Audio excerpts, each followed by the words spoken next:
Last time, there was debate over what to do with Togepi.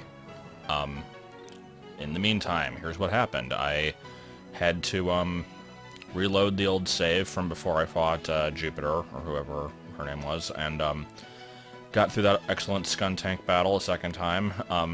Was not any easier the second time around. It was actually quite a bit harder, I think. Ended a little bit differently. Oh, let's hear that noise some more. Okay, anyway. Ended a little bit differently. Becky actually didn't have to win the fight in that one, so I did a little bit of grinding off-screen just to catch her up, because I am going to have an evolution at some point, just to learn Surf and that kind of stuff. But anyway, beat that again. Saved before getting the egg from Cynthia. Reloaded about 18 bazillion times, and so I ended up with Bold and Serene Grace.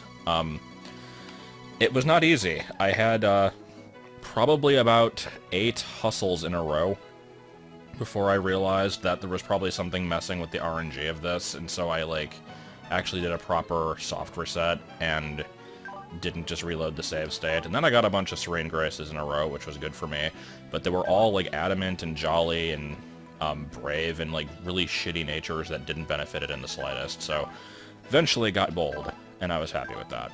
So, caught Rotom again. Went through Cycling Road with this thing holding the experience share, which it's still holding. Gonna keep it around.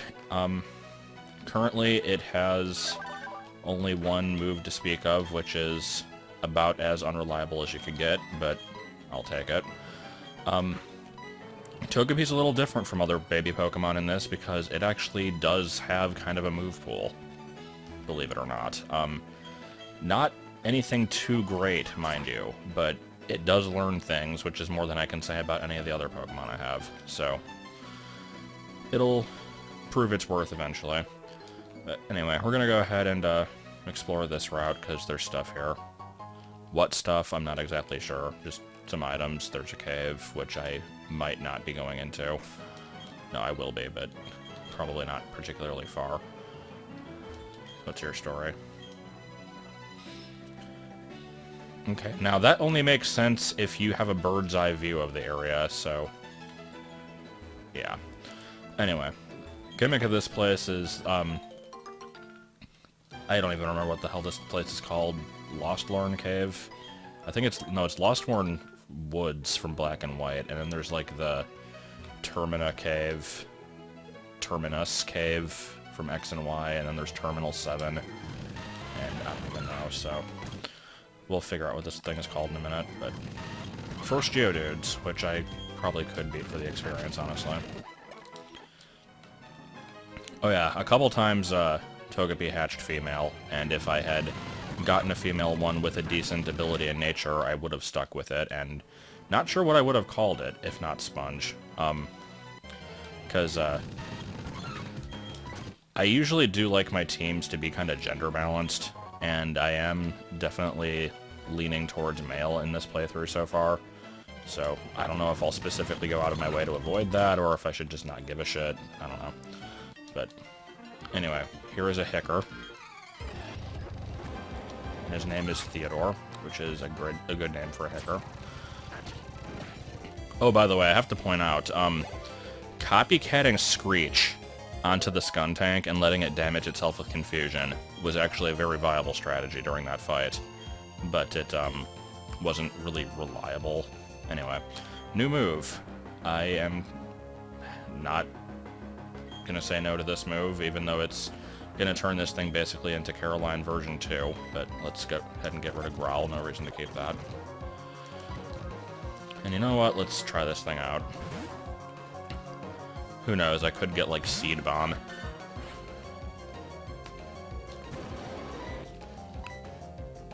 After I get screeched at. And what do we get? Yay! That actually did more damage than I expected. Well, let's see what else I got. I'm kind of curious. I guess I'll only get one more move. Nope.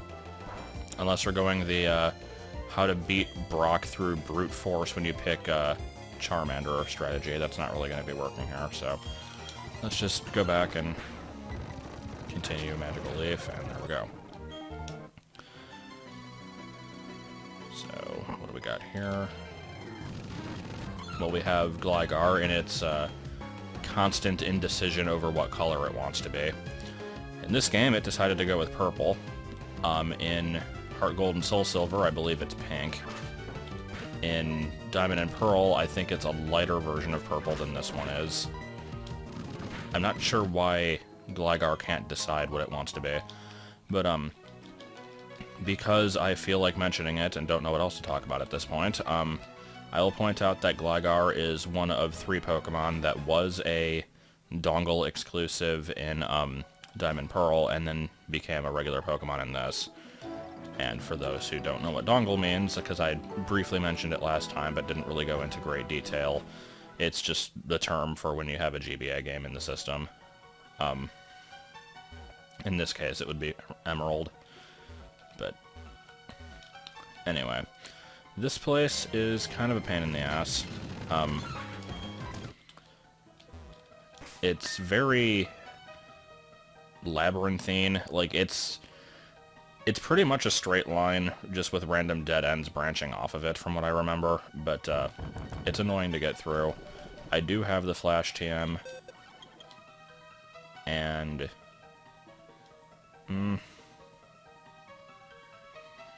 I feel like I'm probably going to use it more often than Charm, but I don't know. That's the thing, is I always kind of hate to get rid of moves for Flash, because Flash is such a shitty move. You know what I could do, though? I will be back in a bit. Because, I figure I will be exploring this cave. There's no reason not to. I'm gonna go catch, not catch, I'm gonna go get, Rotom out of the PC, and I'll use that to have Flash. Because it's not gonna be used for anything else, and I did catch it, so I figure I might as well use it. Anyway, this whole thing about there being, like, a second entrance to the cave is true. It's, I think, here. Maybe? No? Where the hell is it? I guess it was back up at the top. I'll find it on the way back. The second entrance is much more useful than the first, but I believe it's going to be blocked off. Unless they change that in Platinum, I actually don't really remember. Let's go ahead and grab my overqualified HM minion. I guess I could... Actually, I think most grass types can learn Flash, too. Let's see. Sure. It's less fitting, but I feel like it's kind of an insult to teach it to Rotom, so it's too cool to use such shitty moves as Flash. Song sped up is like the stupidest thing ever. Alright, so let's try this again. I don't believe there's anything in this cave that's going to be particularly useful for this point in the game, but there might be like a TM in there that I'll use, I don't know. The main reason to go here is for a certain Pokemon that I seem to remember being available in Platinum early on and not in Diamond and Pearl. I have to see if I'm correct, but where the hell is this entrance? Okay, so we've figured out it's not there. Run away from whatever this thing is. Go away. Please, go away. Okay. And... there we go. Okay. So yeah, hidden entrance to Wayward Cave. That's what it is. The artifact of Wayward Angle. Excellent. Okay, so I actually can get in here. In Diamond and Pearl, there were strength boulders here. In this game, there are not. So you can head in here and get up to various biking shenanigans. And I believe there's a halfway decent TM at the end of this. I don't remember what it is, but I remember there being a TM, so I guess we'll find out after we run into a bunch of wild battles, including Gibble, which is the thing that you would come here for, basically. Oh, Jesus. Really? I don't think I can change out of Sand Tomb, can I? No. Alright, let me go ahead and hopefully... it's just gonna use Dragon Rage and kill me anyway, whatever. Please, let me get away. Okay, I think this is the part where I use Repel. Because screw dealing with that. Super Repel, sure, why not? But yeah, Gibble's really good, or its evolutions are, at least. I've not ever used one. I probably will when they inevitably remake this game, but until then, it has never found a spot on my team. Mainly because I usually avoid using the pseudo-legends, as people call them. It's kind of a stupid term, but just anything with the base 600 stat. Alright, here I believe you... Well, yeah, you want to go at full speed to get this item. And then, is there anything here? No. Okay, then you want to lower the gear, so that you just kind of go like plop, and then there you go. There's probably a ton of hidden items everywhere, I have no idea though. Ugh. Okay. How many wild battles will we get into? 25. Do I have any other repels? Yes, I do. This is a very good place to use them because they interrupt your biking, so yeah. Yeah, I'll grab that then.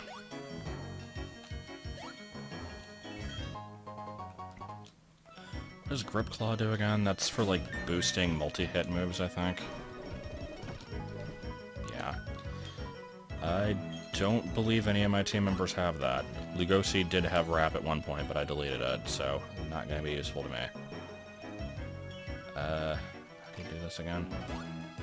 Well, certainly not like that. Shit. Oh well, let me just go for it. Okay. Rare Candy, always good. And come on now. I guess I have to do it all in one go. Come on.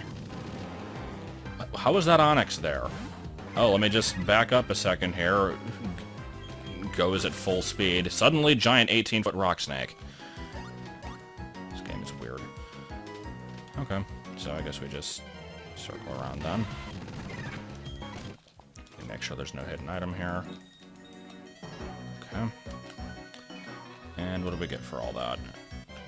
After running into another Onyx. Come on. Go.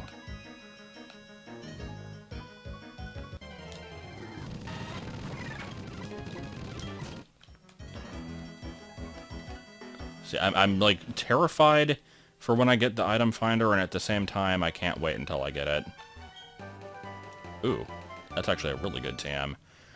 I don't know if any babies can learn that, though. Out of the things I have right now, I highly doubt that any of them can, but let me check just in case. Didn't think so. Alright, let me go ahead and go through this list, though. Trying to think what Togepi might be able to learn. Can it learn Thief? No. I got Sleep Talk. I think I found this off-screen, actually. The little outside area of Eterna Forest. There were some cut trees. I never showed that area. So yeah, quite a few things can learn Sleep Talk. It's really situational, though, if you don't have Rest. Pluck, I don't think so. Nope. I like how Bidoof can learn it, though. And nothing else that really stands out as useful, other than Return, so... Let's go ahead and leave, after running into more random crap on the way. Gibble has to have the best cry in this game, also. Like, you can argue that Cricketoons is the best, because he's all like... But Gibble's just like... Eh!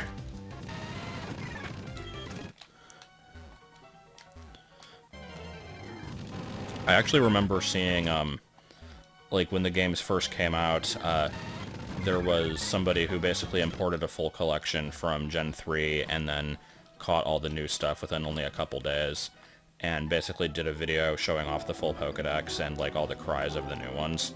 And, I just remember seeing it, and, like, the topic that it was posted in, people were like, is there some kind of helium problem going on in Sinnoh? Why are so many of these cries, like, really high-pitched and squeaky? And it's kind of true. Like, even ones that should have no reason to be like that, like Gibble, are just super weird, high-pitched. I don't even know. But This cave is probably best explored with an item finder. I'm going to assume that it's nothing too useful, though. And I can always, like, look at a guide and come back if I need to. But, oh, well, shards are always good. But yeah, I'll check dead ends and stuff, but mainly I'm just here to see if I find anything immediately worthwhile. As far as wild Pokemon, I don't think there's anything too amazing in here. Bronzor, but you've already seen that in previous areas. And I think if you have Leaf Green plugged in, you can get Sandshrew here, if I remember right, but I mean, who gives a shit? It's Sandshrew. That's another thing I have no reason to point out, but will anyway. Let me see if this section up here dead ends. It doesn't look like it's going to. Man, there are going to be a lot of wild Pokemon fights. I could get off the bike and just speed walk. I think that'll reduce the number of them. But anyway, the Pokemon that you get through the dongle/GBA insertion method are not very well balanced. By that, I basically mean Leaf Green kind of gets the short end of the stick, because it gives you access to Sandshrew and Vulpix, whereas Fire Red has Ekans and Growlithe. And Sandshrew and Vulpix are both found in the Hoenn games also, so it's like, if you only have like one game from each set, Fire Red is by far the more superior one to go with. But yeah, I mean, I guess it can't be helped, that's just the way the exclusives worked out, but it was just kind of weird how it was unbalanced that way. Also, fun fact, and by fun fact, I mean not really all that interesting, but Baniri is one of very few Pokemon that does not have a base happiness of 70. Like, when you catch it from the wild, it actually has 0, which is why it learns Frustration from the beginning, I think. Just to kind of capitalize on that. Leaf Storm would have been nice against the Shellos, not gonna lie.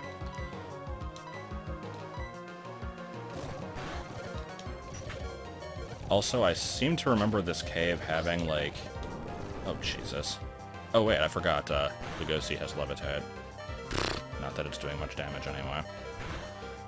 Oh, man. Weakest Earthquake of all time. But yeah, I thought this cave had, like, a partner that you traveled with. Maybe you find her at the end. I'm trying to remember. Well, Spongage is dead.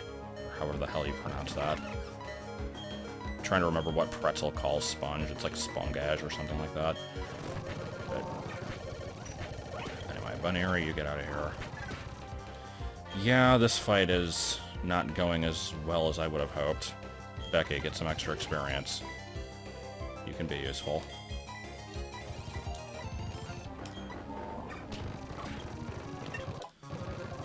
You know, the most fun part about this is that it's going to be a bit of a tedious exit to go heal, so... What are we learning here? Roll out. Yeah, it doesn't matter because I'm not using this Pokemon anyway, but sure. I'm going to rely on you to take out this Ponyta. I need you to fly. I'm counting on you to fly. Yup. Am I gonna frickin' white out to this random-ass trainer? Because I'm thinking that's what's gonna happen. Cooper, be a distraction.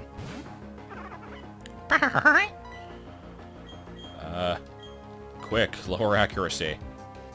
Or take a hit. Whatever you need to do. God. Come on, don't miss with rollout. Please, God, don't miss with rollout.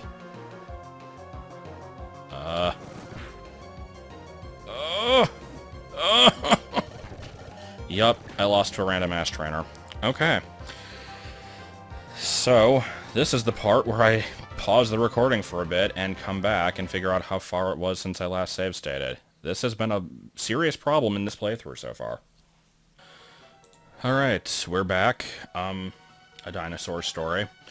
And I totally didn't have an attempt at this fight that went badly again that you didn't get to see. And Togepi definitely didn't use Judgment in that fight and do like 3 damage with it. I might actually include that clip, but oh. Sponge calls down the powers of the gods and does a little bit of damage. Yeah, this fight is pissing me off, and I basically am determined to beat it now. So, it's gonna happen somehow. Let's, try to... My problem is I'm not being strategic. I'm basically just using whatever my strongest move is against stuff, and I'm not using any of my status moves that I have, so... I would like to actually do this fight properly this time. And if I can put one of these Pokemon to sleep, that would be nice. This Frustration does way too much freaking damage, by the way. Yeah, I didn't expect that to actually hit. Would have been nice, but no. Sorry, I'm getting, like, really pissed off at this battle. So, my apologies if I'm, like, horrible to listen to during this. Spongage, you're gonna get some good attacks here. It will happen. Get rid of that stupid Bunnery because it does way too much damage with that move. Oh no, don't get growled at by that bird.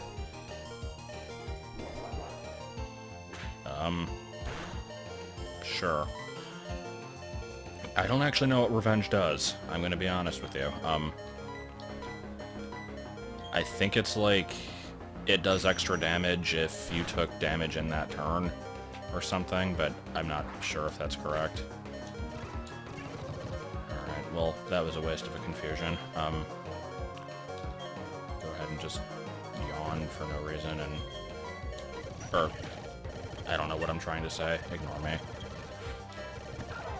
Okay. This Shellos should not be difficult if I use the proper Pokemon against it, so let me actually switch you out. That way we can stop listening to the stupid beeping. And get rid of you with Mega Drain. The Shellos is what killed me last time, because, yeah, this thing has hidden power fighting. I was stuck fighting it last time with Sponge and Becky, and I'm like, okay, this hidden power type can be one of 16 different things. Let's hope it's one that isn't awful. And it was just freaking fighting. I couldn't believe it. Also, did I use Revenge a second time there? I didn't see what that move was. I'll have to review the footage. But anyway, you die from Mega Drain, and I guess Extreme Speed. Sure, we'll go with that. Just finish this thing off, please. Okay. And the Ponyta, the Ruiner of Worlds. So, let's begin by getting this thing's attack stat down, because Fire Wheel, Flame Wheel is actually a physical move, if I remember right. And Paralyze it would also be good. Right. And Confuse it, possibly. Can we actually get through this fight without horrible consequences? Let's find out. Not what I was really hoping for there, but okay. Just kill it with Confusion, please. Can we move on with our lives? Okay. My god, that fight took so many times to beat. Okay. What do I get from this?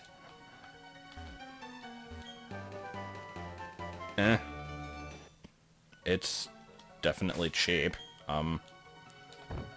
I could make use of that at some point. Yeah, and basically everything learns it. Yeah, literally everything learns it. My problem is I never want to use TMs because then I'm always worried that I'll never, like, I'll use it on the wrong Pokemon, and I hate having that mindset, but it's really hard for me not to. Let me go ahead, lead with you. By the way, I want to point this out. Out of my current team members, Terrence has the highest speed by quite a bit. Okay, maybe not by that much, but it's also the one holding the Quick Claw, which seems redundant, and I was thinking of moving that item. But my one with the lowest speed I don't really want to use it because then that would throw off Copycat if I ever try to use that strategically. And, here, it's like, if I ever need to get in a quick stun spore at the beginning of a match, it's best to have that extra little edge, so, It's kind of a stupid reason, but it works. And, now that I've basically decided that this episode is going to be Lost in a Cave, the movie, the game, yeah, I don't really want to fight those hikers, actually.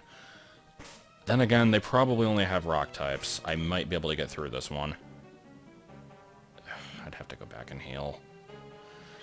Yeah, we're gonna try and find that trainer. I know she's somewhere. At least my memory is leading me to believe this. And I know it's not in this direction, but I'm gonna see what's over here anyway. I will go back and fight all these trainers. So we've got 2 picnickers here. We got 2 hikers. But, yeah, while I'm wandering the cave, I'll use this time to go into more teams of the past. Exciting times, I know. So we're still in the random ROMs I played in the 2005 through 2007 era, which were numerous and not all that interesting. I mentioned that I did the grass playthrough and the fire playthrough of blue version, and I was like eventually going to do every type, but then didn't. One that I actually started but never really did anything with was a all bug types playthrough of yellow. I picked yellow specifically because then I'd be able to get both Pinsir and Scyther. I stopped at the 3rd gym in that one, and I don't really remember much about that playthrough other than I had a Butterfree named Margarine because I'm an unoriginal asshole, and I had a Beedrill named Yella Jacket, like horribly shortened to fit into the 10-character limit. I think there was a Parasect and a Venomoth, or not a Venomoth, but like a Venonat involved in there somewhere, but I don't know what they were named. That's all I have to say about that one. I think I spent like maybe 1 or 2 days on it and then basically just got bored and stopped. Which also describes my playthrough of Shiny Gold. I'm skipping around a little bit, but that was too good of a segue to ignore. I played like the first hour of Shiny Gold. I actually have a video of it uploaded. One of my, like, really old videos, and from what I have written down here, basically I just pulled this information from the video itself. My team I had in that was Chikorita, Sentret, Hoot Hoot, and Spinarak by the time I got to the first gym, and then I basically stopped playing. So that's all I had to say about that one. Shiny Gold is a fairly well put together hack, I just never went through it myself. I, like, tried a couple times and just kept losing interest. Here we go.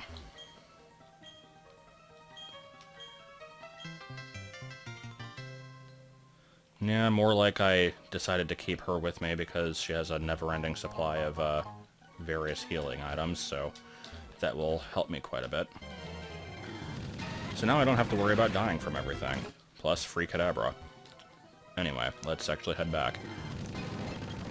But, going back a bit, before Shiny Gold, and possibly before the yellow version bug run, I don't remember exactly,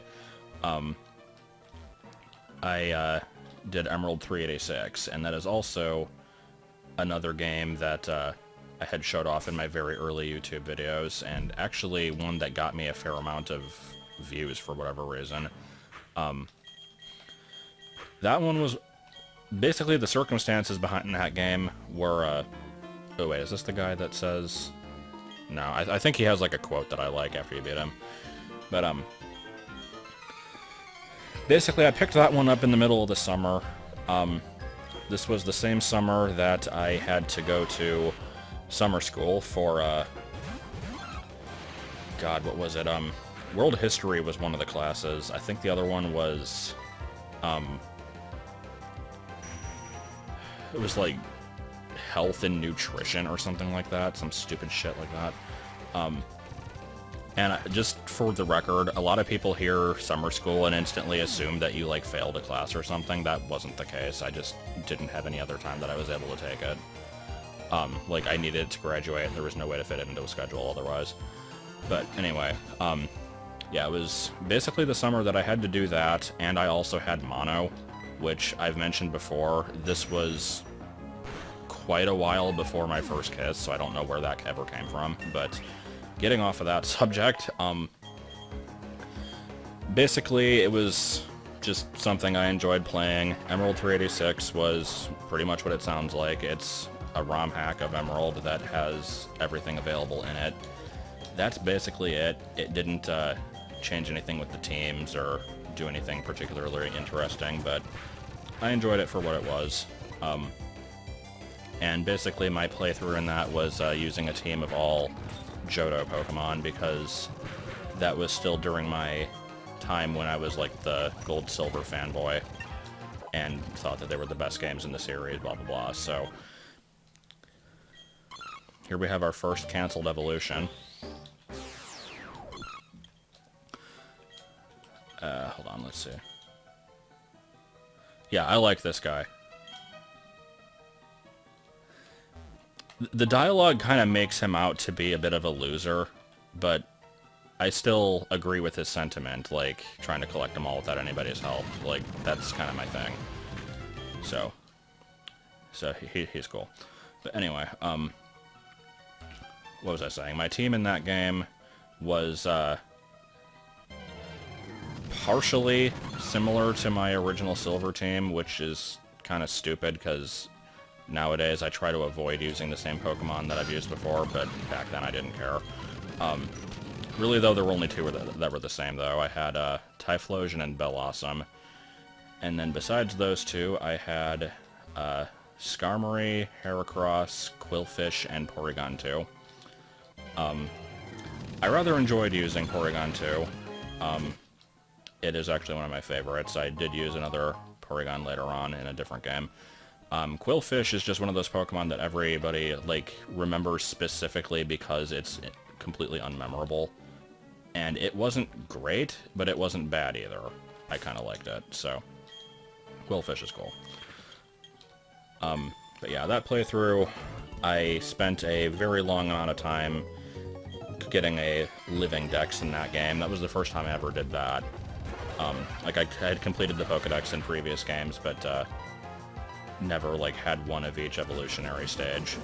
So it took a very long time, but I was proud of my accomplishments. Even though it was a ROM and you could use save states, and it's not really that impressive, but whatever. Oh boy, Mirror Shot. But, yeah, that'll be the last one I talk about in this video, just because I've already rambled enough about it, but, I do want to actually go back a bit, because I have failed to mention, shinies from any of these playthroughs. I mentioned that I played the original Silver for like 600, 700 hours, and I never actually found any shinies in that aside from the Gyarados. So I basically was just convinced that they were like impossible to find, and I never would. But my very first shiny that I ever found in the wild was a Psyduck in Sapphire, which is in the Safari Zone, mind you, so it was extra stressful, but I did catch it. I still have it in my Pearl version. Then after that, trying to go through these sequentially, I think the next one I ever found was in the, that Emerald playthrough where I gave everything weird names, that I mentioned in the last video. I found a Linoone in that one, and that one was particularly interesting to me because, first of all, it was the only shiny I'd ever found besides that Psyduck, so it was definitely unexpected. It's not like I had been tripping over the things to this point, but I had found it very shortly after finding Feebas in that game, which, as anyone who's played Emerald knows, is not an easy task. Or do I want this? I see myself using it more often than Charm. I don't know if this is a smart idea, but Generally, I take gimmicky moves over stat-down moves. I feel like that's... I don't know. That's the thing, I really like Encore as a move, it's just I never end up using it. But I'll keep it, why not? But anyway, to finally finish this freaking story that's going nowhere, I had found the Linoon on the same day that I found Feebas, and very shortly after finding it, I also found Pokerus, all on the same day. It was really weird. But anyway, that was it for shinies for that, and then in Emerald 386, I found 4 of them. One of them was yet another Psyduck, which I found, like, really soon at the beginning of the game, from what I remember. Next was a Surskit. Next was a Rhyhorn. How the hell did I get all the way back to the beginning? Where did I make a turn that led me back to the beginning? That was weird. But anyway, yeah, there was Psyduck, Surskit, Rhyhorn, and then the last one, which I made a video specifically of, was Raikou, or Raikou, as I think it's supposed to be pronounced, but I never say it that way. I found that in the Artisan Cave, which is the place where you normally find Smeargle, because that place just had a ton of wild legendaries in it, and I basically used it for training. Found a shiny Raikou, gave it a really, really shitty nickname, recorded a low-quality video, put it on YouTube, got a lot of views for some reason. So, go me, I guess. I don't know. Good job, dude. Also, this music's sped up.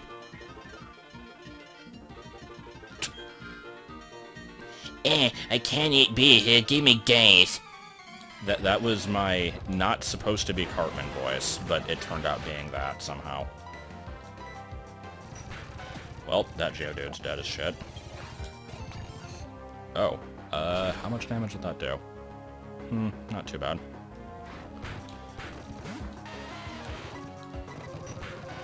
And another Geodude. Can't Turk. Got a critical at least. I like how the Kadabra is just completely carrying this team. Okay, I believe there's one other group of trainers, because I saw some picnickers, and yeah, that looks like all 4 types of shards, I believe. I think I've gotten, so yeah. Blue, green... Yeah, I think I got 1 of each shard, so I'm going to assume that's all the hidden items. Picnickers are over this way.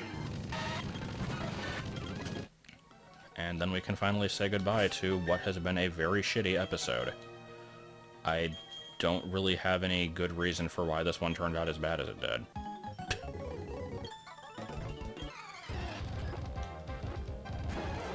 Oh boy, Apom and Pastry. Let's make this one interesting. I'm gonna try to kill the Kadabra. Oh, I can't. Never mind. I can't target it with Metronome. Okay, Kadabra, you can continue to help me out, and probably kill the Pastry in one hit. Yep, there it goes. Oh boy. Will we get a move that will kill it? Let's find out. Come on, Aeroblast. Oh. Well, it was a... Huh, okay. It was a legendary-specific move. I wasn't too far off. Not a damaging one, but that was cool anyway. And Kadabra will unceremoniously kill it with Shockwave. Oh well. Sponge, we still love you anyway. And we did all that for a revive. Excellent. Okay. So, here's my plan. Because I basically have a free source of experience here, since this Kadabra kills anything and everything that gets in its path, I am going to do some off-screen grinding. I'm going to catch Sponge up to the rest of the team. Actually, yeah, I'm going to get everybody up to 27, because that's what level he is at, and then that way it'll be fair. And next time we will progress onwards, forget that this cave ever existed, and basically move on with our lives. And we don't have to worry about babysitting Togepi anymore. Even though it still doesn't have an attacking move, so there'll be a bit of babysitting going on, but I guess not so much. And that's about all I have to say. I'm just trying to see if I can find the exit again. There it is. This is the exit, right? Yeah, okay. Nope, you don't get to say anything. Okay, next time, not a cave.